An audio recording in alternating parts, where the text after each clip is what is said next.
Continuamos en el noticiero, pero ahora con la mesa de análisis de las noticias TVP Sinaloa y Sonora. Jair Flores, ¿cómo estás? Buenas tardes. Lupita, muy buenas tardes al auditorio, por supuesto, en Sonora y Sinaloa, a las compañeras listos con estos temas. Bendito entre las mujeres, ¿eh, Jair? Bendito entre las mujeres, y no puedo quejarme. Yasmín Tapia, buenas tardes. Muy buenas tardes, Lupita, a ti y a nuestros compañeros también. Gracias, como siempre, por la invitación. Han sido meses complicados. Sandra Martos, buenas tardes. Hola Lupita, buenas tardes. Hola a los compañeros aquí en la mesa, al auditorio que nos acompaña, Sinaloa, Sonora. Y feliz año, porque yo estoy aquí, primer viernes del año. Así es, pues como dice Yasmín, han sido meses complicados, se nos ha ido rápido, pero también con mucho que pensar, mucho que desear también. Totalmente. Para lo que viene, porque 4 meses ya que se incrementó la inseguridad en Sinaloa, a pesar de que las autoridades dicen que ahora pues el delito de homicidio doloso está contenido, es lo que dicen, la palabra que ellos utilizaron. Sí, ellos en el informe que daban justamente a conocer el día de ayer desde el Palacio Nacional, Omar García Harfuch, el secretario de Seguridad Pública Federal, pues hay una especie de cuenta alegre, ¿no? De que ellos dicen, se contuvo la incidencia de homicidios dolosos, particularmente en Culiacán, y para ellos fue como que un motivo de celebrar y como que la nota buena. El gran problema es que ellos no están todos los días en Culiacán, no están todos los días en Sinaloa, donde estamos los habitantes de este estado a lo largo de 120 días con el cuerpo apretado, con un desgaste mental y emocional, porque todos los días, en cada momento, ocurre un incidente de alto impacto, o una ejecución, o una quema de una casa, o un levantón, o el robo, despojo de un vehículo. En fin, un bloqueo, la quema de un automóvil, y es un tema que evidentemente pues ya tiene agotado a todo el mundo, con todos los efectos que aquí hemos repetido y que vale la pena recordarle a la autoridad para que no lo pierda de vista. Los efectos económicos, los efectos en la vida social, no hay vida nocturna, en Culiacán lo hemos dicho en repetidas ocasiones, pero hay que, insisto, hay que repetirse a la autoridad para recordarle que tiene una gran deuda todavía con la población en este tema contra la violencia. Y la otra parte también, lo educativo, ¿no? Que no se termina de normalizar pese a que ya se regresó a clases. Y yo le agregaría más las víctimas colaterales, Yasmín. Sí, desafortunadamente mujeres que han sido desafortunadamente entre ellas las víctimas colaterales.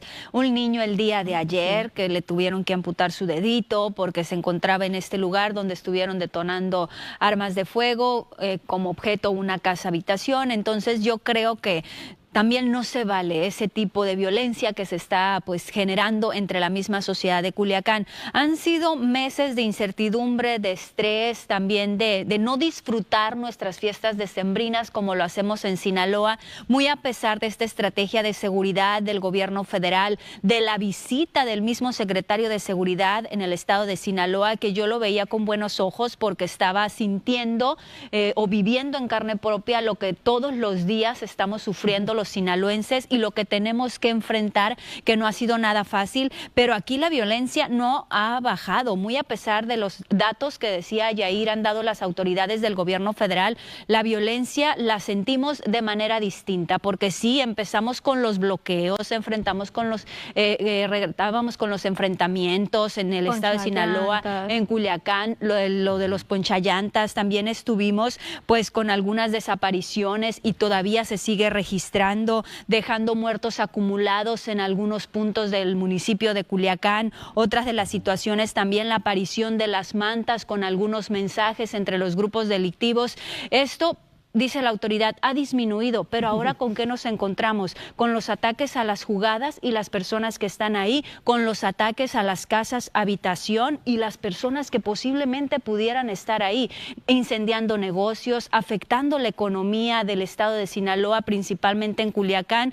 Sin duda pueden bajar los números, pueden bajar sus cifras, pero la incertidumbre que nosotros tenemos y el miedo, ahí está, ese no se va borrado y yo creo que no se va a borrar por mucho tiempo. Tendría que regresar, bueno, aunque ya lo dijo Omar García Harfuch que va a seguir este apoyo a Sinaloa, pero tendría que regresar Omar para checar las estrategias y cambiarlas, Sandra. Pues mira, Lupita, desde mi punto de vista ha sido lo mismo con su presencia y sin su presencia, ¿no? Lamentablemente las cifras son tercas. Mira, vemos, por ejemplo, que hasta esta fecha, a 4 meses de esta violencia, de esta inseguridad, tenemos alrededor de 750 asesinatos, ¿te imaginas? Y luego aparte, compañeros, viendo las cifras que van en el mes de enero, únicamente en el mes de enero, 460 asesinatos.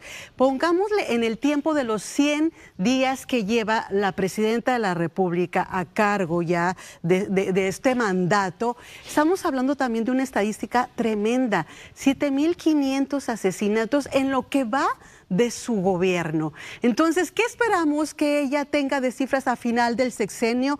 Pues no queremos cifras terribles, pero lamentablemente hacia allá van. Entonces, a mí me parece que la estrategia ha tenido buena intención, buen ánimo. Tú decías, Yair, parece ser que son cifras que nos están dando datos muy alegres para ellos, bien lo decían ustedes. Pero nosotros, los que estamos aquí el día a día, los que vivimos esta incertidumbre totalmente, todos los días, sin tener la esperanza que el panorama cambie, no lo vemos así. Vamos a la realidad, vamos a vivir la cruda realidad que tenemos los sinaloenses y los culiacanenses. No es pecata minuta, no es menor. Lo describía muy bien también Yasmín, todo lo que ha pasado en estos 4 meses, aún con la instancia del jefe de seguridad ciudadana de la República Mexicana. Entonces, su estancia aquí, como que solamente, desde mi punto de vista también, ha venido a mover tapetes. Yo lo siento así, como que ha venido a despertar también más de los grupos delictivos para como tomar una especie de venganza o de muestra que quién tiene mayor poder, porque la violencia no ha cesado, aunque los datos, repito, de ellos, que siempre normalmente la 4T, con todo respeto, siempre tiene otros datos, diferentes a lo que los ciudadanos tenemos constantemente. Siempre son distintos. Mientras que los ciudadanos estamos padeciendo, ellos están diciendo que todo está bien. El tema aquí también ha sido la falta de reconocimiento de lo que hay que cambiar y de lo que hay que atacar. Ellos se van mucho al tema, desde la presidenta de la República, se va mucho al tema de las causas para combatir la violencia. Entendemos que hay que atacar las causas, pero lo hemos dicho muchas veces y en esta mesa, no son las causas lo que requerimos ahorita que se ataque, sino lo que está sucediendo realmente en Culiacán.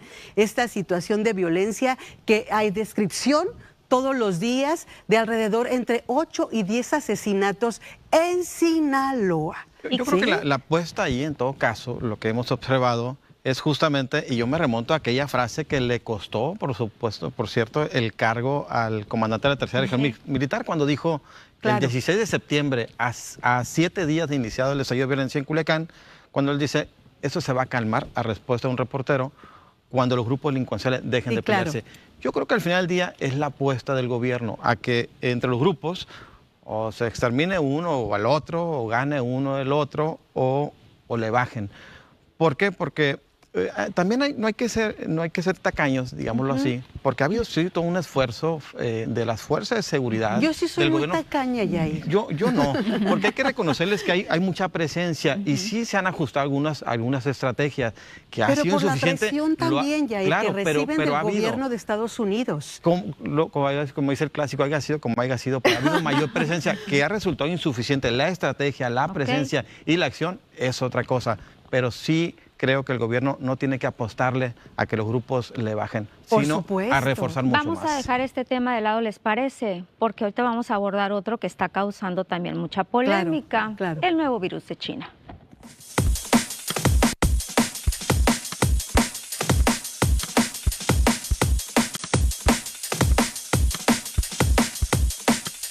El tema que vamos a tratar, obviamente no podíamos dejarlo de lado, este nuevo virus chino, que dicen que no es nuevo, al final de cuentas que ya tiene mucho tiempo, pero pues que está ahorita resurgiendo o se están dando muchos casos de metaneumovirus humano. Ya hay 152 casos en México, a pesar de que el David Kerchenovich, el secretario de Salud, había dicho hace... ¿qué será? El martes, creo que fue, miércoles, que no era una amenaza para nuestro país, pero pues ya hay casos y 150 de estos 152 en Sinaloa, Así es lo que señalaba esta semana el secretario de Salud, Cuitláhuac González Galindo, donde no sé si nos quiere tranquilizar, pero a mí ya me asusta eso, porque cuando empezábamos a escuchar sobre el virus de COVID-19 en China, también las autoridades mexicanas nos estaban tranquilizando. Para que llegue ese virus todavía falta, hay medidas, hay acciones en China, nosotros vamos a actuar como gobierno.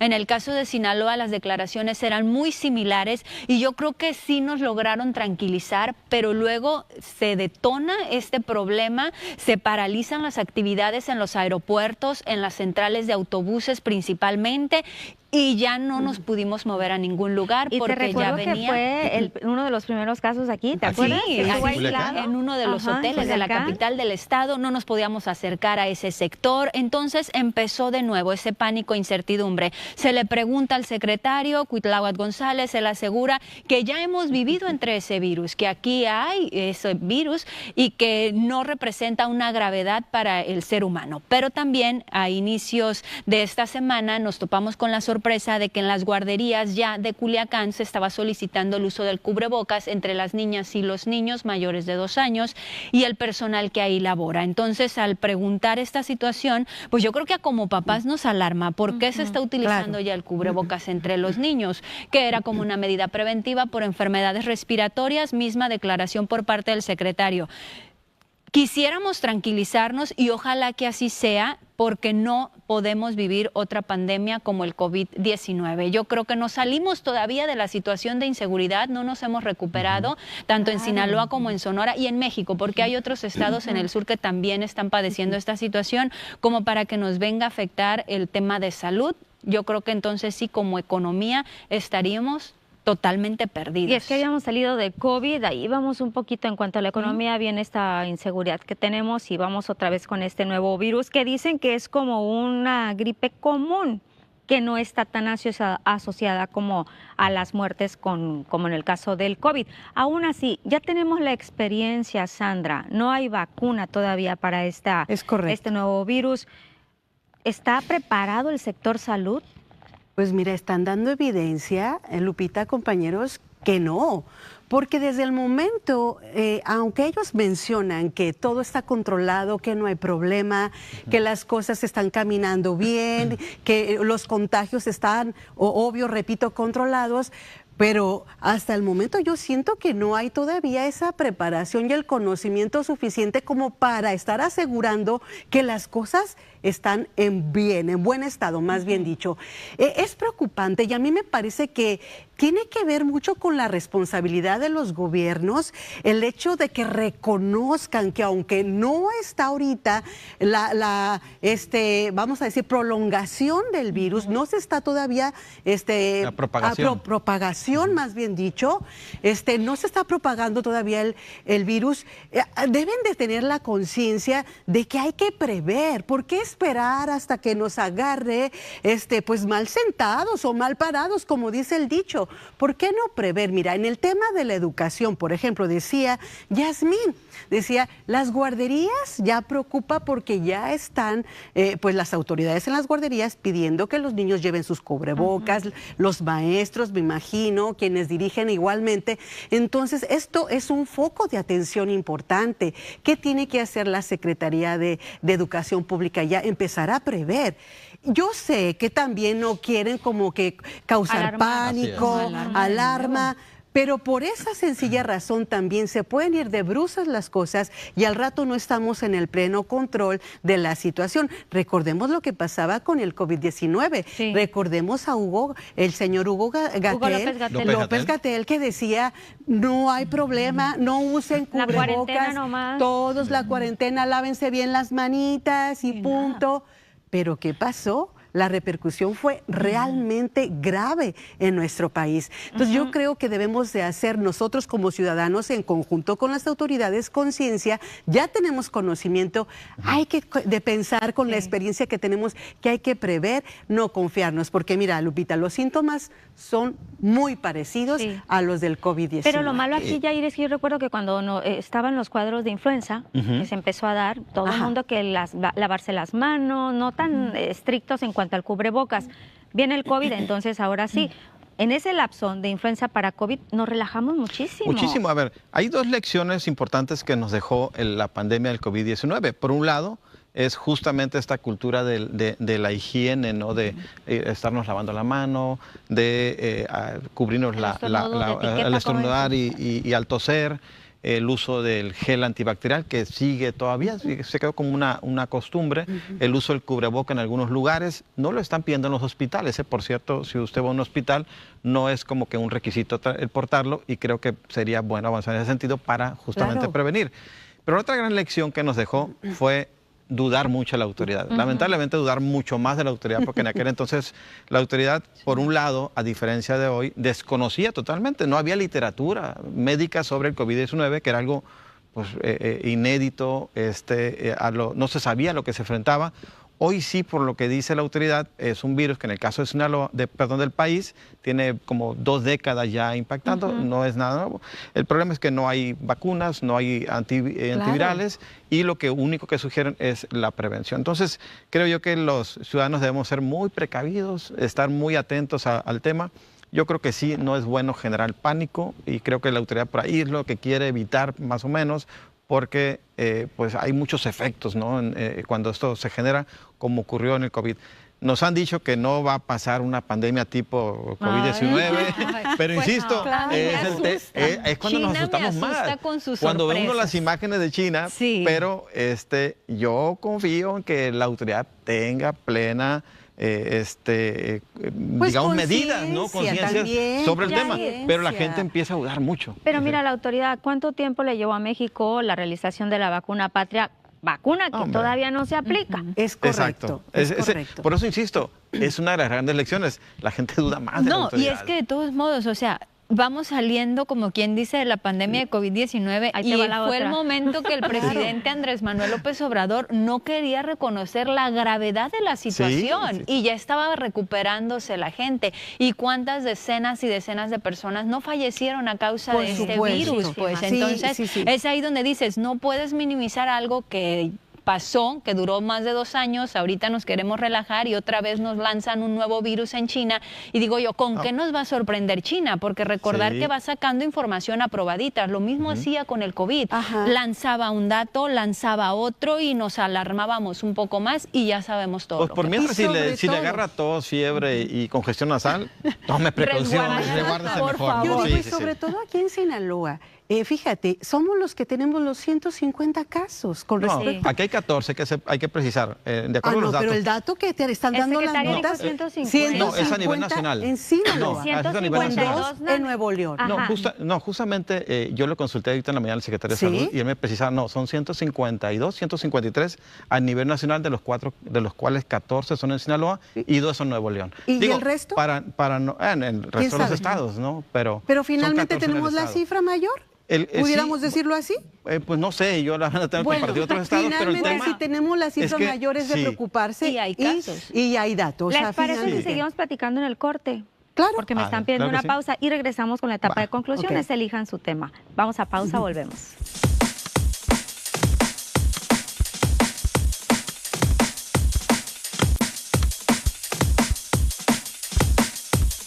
Y vamos a entrar en etapa de conclusiones y nos quedamos aquí que la cantidad de estos casos de virus chinos en Sinaloa pues ya no sabemos exactamente, porque le confirmo a Yair en la mañana al mismo secretario que eran 14 de estos 152 a nivel nacional, pero pues había dicho 150 aquí en Sinaloa. Bueno, Tapia. Sí, mientras se pone de acuerdo, yo creo que ahí sí el secretario de si son más o son menos para Sinaloa o para México. Me quedé hasta... Hay presencia de este virus y yo creo que las autoridades deben de actuar en consecuencia. No queremos otra pandemia de COVID-19 y es una crisis muy complicada la que estamos viviendo y ya yo me sentaría más en lo emocional de nosotros y en el desarrollo que puedan tener las niñas y los niños de vivir con esta incertidumbre. Recordemos que hay niños que ya crecieron con esta pandemia, no se pudieron desarrollar en las áreas educativas, en las áreas recreativas, entonces ya traemos ese conflicto emocional también que ha ido creciendo. Se incrementaron las consultas en el área de psicología, de psiquiatría a raíz de esta situación de incertidumbre.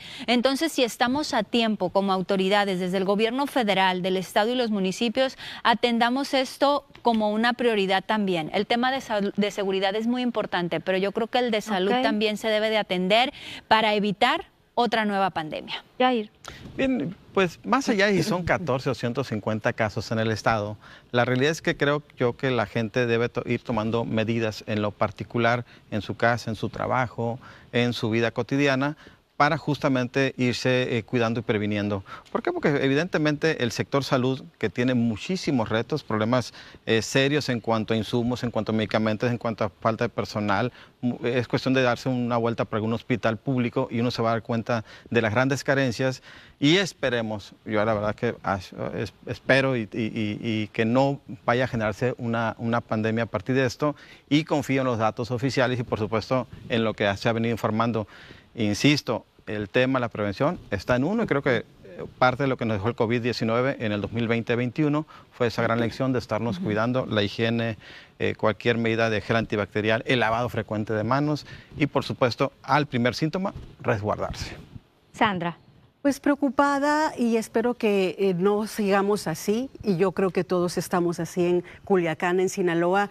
El tema también económico, pues hay que ponerle atención porque desafortunadamente en el mes de diciembre las notas a nivel nacional nos hablan de la pérdida de empleo formal, específicamente de 405,000 casos respecto a la República Mexicana. En Culiacán únicamente, bueno, no digo únicamente, sino también terriblemente, 5,000 o más de 5,000 empleos únicamente en el mes de diciembre como pérdida. Entonces estos datos pues nos hacen también preocuparnos por lo que está pasando en el tema económico en nuestro estado, en nuestro Culiacán y bueno, no descartar también el tema de la inseguridad que derivado de este asunto obviamente viene el tema de la economía que estamos lamentando, realmente lamentando y desde luego el tema de salud que tenemos que ocuparnos, ser precavidos, ser conscientes y bueno, estar siempre bien informados. Pues ya nos vamos. Gracias por sus aportaciones en esta tarde. Gracias a usted por su atención. Nos vemos el próximo viernes en otra mesa de análisis, pero el lunes a la 1 de la tarde en esta emisión de las noticias.